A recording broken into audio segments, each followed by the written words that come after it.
காலாப்பட்டு தொகுதியை அமைச்சர்கள் புறக்கணிப்பதாக கூறி புதுச்சேரி சட்டப்பேரவையில் இருந்து பாஜக சட்டமன்ற உறுப்பினர் கல்யாண சுந்தரம் வெளிநடப்பு செய்ததால் பரபரப்பு ஏற்பட்டது. புதுச்சேரி சட்டப்பேரவை பட்ஜெட் கூட்டத்தொடரின் இறுதி நாள் கூட்டம் இன்று நடைபெற்றது. கேள்வி நேரத்தில் பேசிய காலாப்பட்டு தொகுதி பாஜக எம்எல்ஏ கல்யாண சுந்தரம், காலாப்பட்டு தொகுதி கடற்கரை பகுதியில் தூண்டில் வளைவு அமைக்க விரைவாக நடவடிக்கை எடுக்க வேண்டும் என்று கூறினார். இதற்கு பொதுப்பணித்துறை அமைச்சர் லட்சுமி நாராயணன் பதில் அளிக்காமல் அமைதி காத்ததை கண்டித்து கல்யாண சுந்தரம் பேரவையில் இருந்து வெளிநடப்பு செய்தது பரபரப்பை ஏற்படுத்தியது.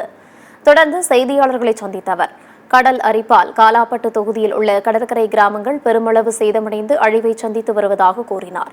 இது தொடர்பாக புதுச்சேரி முதலமைச்சர் மற்றும் ஆளுநரிடம் கடிதம் அளித்திருப்பதாகவும், இதற்கு முறையான பதில் கிடைக்கவில்லை என்றால் மிகப்பெரிய போராட்டம் நடத்த இருப்பதாகவும் கல்யாண சுந்தரம் தெரிவித்தார். என் தொகுதியில் கடல் அரிப்பால் பார்த்தீங்கன்னா அங்கே இருக்கின்ற பகுதி மக்களுக்கு மிகப்பெரிய பாதிப்பு. நிறைய இது வரைக்கும் பார்த்தீங்கன்னா ஒரு 100 வீடுகள் இது வரைக்கும் எங்கள் வீடே இல்லாத நிலை சேதம் அடைஞ்சிருக்குது. இந்த அரசு இது மேலே சரியான நடவடிக்கை எடுக்கணும் அப்படின்னு சொல்லி நான் கேள்வி பதில் போட்டுதான். அந்த கேள்விக்கு இது வரைக்கும் அந்த கேள்வி தள்ளி வச்சுட்டாங்க. அந்த கேள்வியை சட்டமன்றத்திலே கொண்டு வரல. அதனால இந்த பூஜ்ய அவரில் அதை வலியுறுத்தி நான் வெளிநடப்பு செய்திருக்கிறேன்.